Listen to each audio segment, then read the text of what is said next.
Chair of the event, Honorable Professor Marcus, who, apart from being a very close and dear friend of the Gayatri Parivar, is also one of the most learned, devoted, and inspiring leaders of a very unique tradition of science and spirituality working together. So, to him and all my brothers and sisters from different parts of the world, good afternoon to all of you, and my respectful pranams from India. First of all, allow me to convey our heartfelt congratulations to Professor Marcus for a very successful and pristine beginning of this exceptional congregation. With his pioneering institution, a wonderful institution, we have cherished a very long, I would say a decade long, a strong and affectionate bond.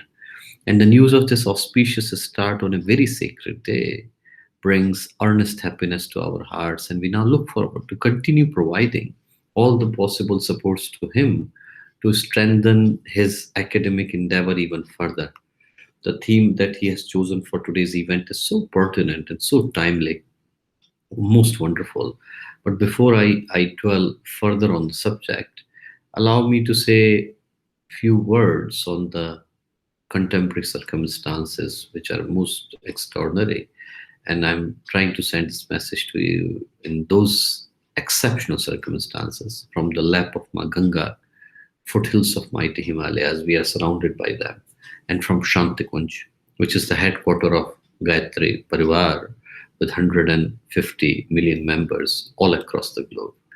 So these historic times in which I'm trying to send the message to you, and you know that we are witnessing a shift in the global consciousness because of a colossal pandemic and this travesty that has been momentous and ever seen by the mankind.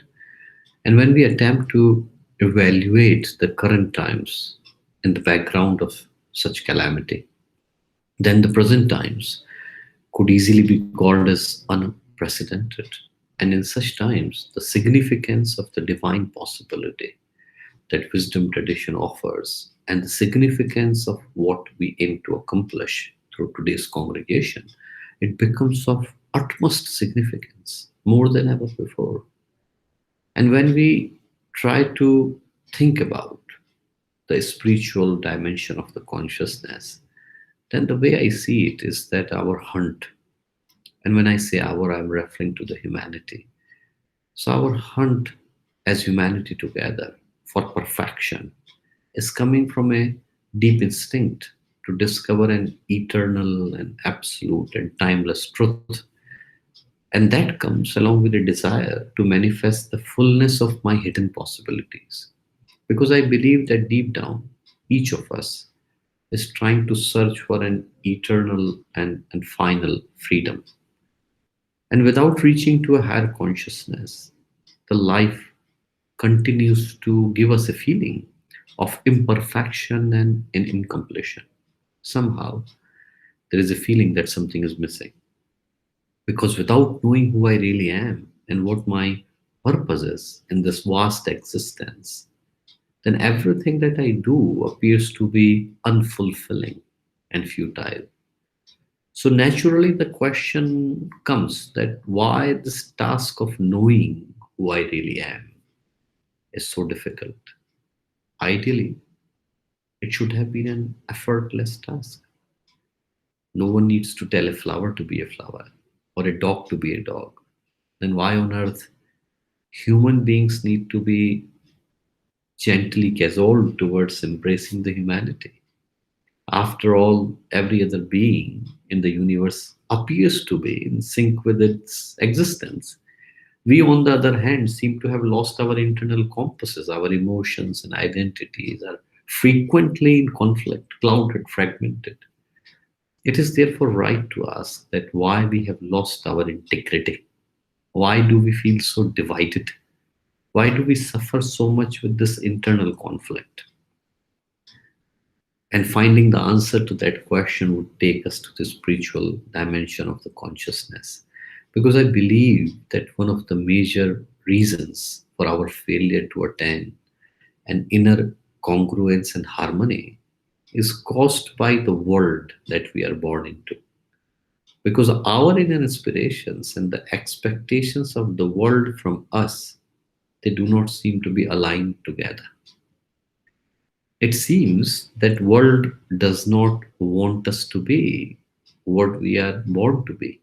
Look at the ideals that society parades in front of us, and look at the way those ideals are enforced upon each and every individual, so that most of us would always be doomed to live dissatisfaction because we are not that person, and along with an obsession of what I should be, while being completely unaware of the fact what I was born to be.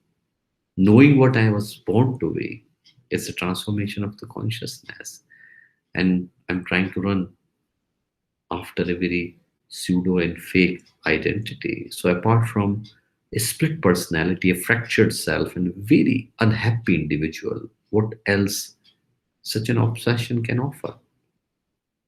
The first step in the journey of finding peace within takes place by the transformation of the human consciousness. And the reason I use the word consciousness is because what I just talked about, everyone is aware of it and everyone is desperate to find a solution.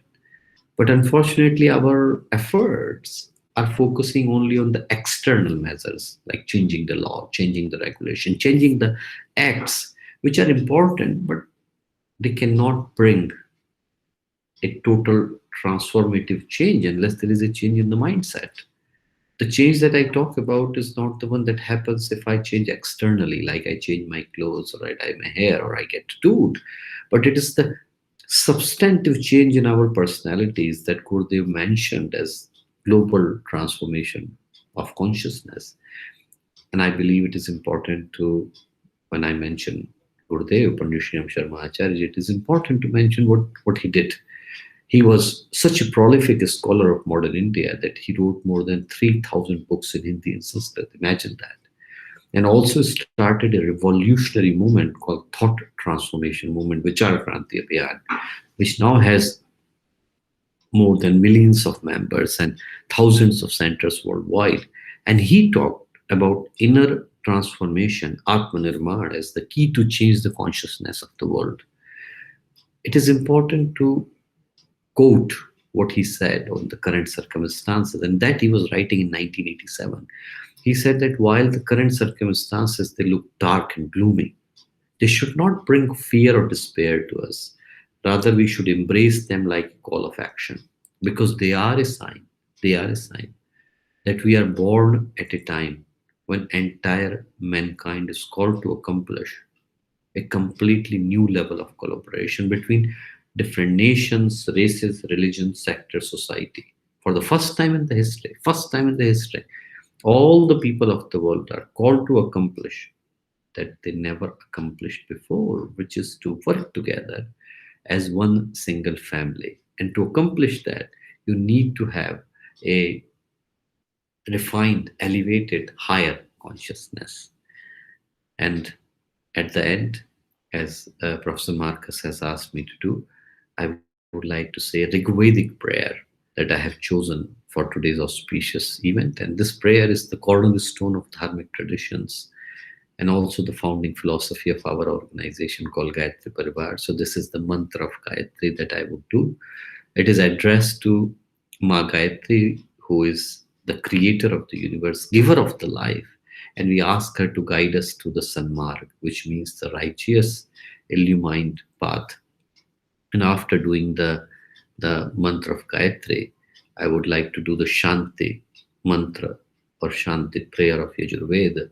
Shanti means peace, and this prayer is asking for peace and harmony to radiate all over the universe, on this land, and in the skies beyond, in the water, in the herbs, in the trees, and all in the manifestations of the nature.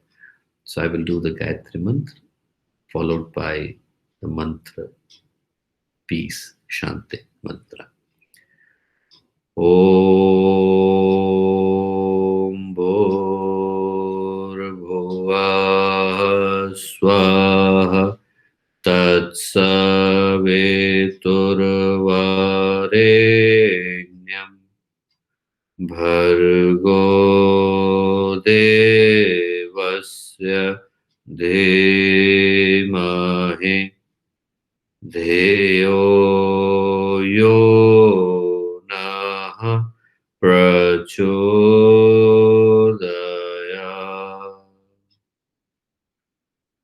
ॐ द्यौः शान्तिरन्तरिक्षगुं शान्तिः पृथिवेः शान्तिरापः शान्तिरौषधयः शान्तिः वनस्पतयः शान्तिर्विश्वे देवः शान्तिर्ब्रह्म शान्तिः सर्वगं शान्तिः शान्तिरेव शान्तिः सामा शान्तिरेधि ॐ शान्तिः शान्तिः शान्तिः सर्वारिष्ट सुशान्तिर्भवतु. My best wishes to all of you for a very successful and pleasant end of this congregation. Best wishes to all of you for taking part, and pranams again from India.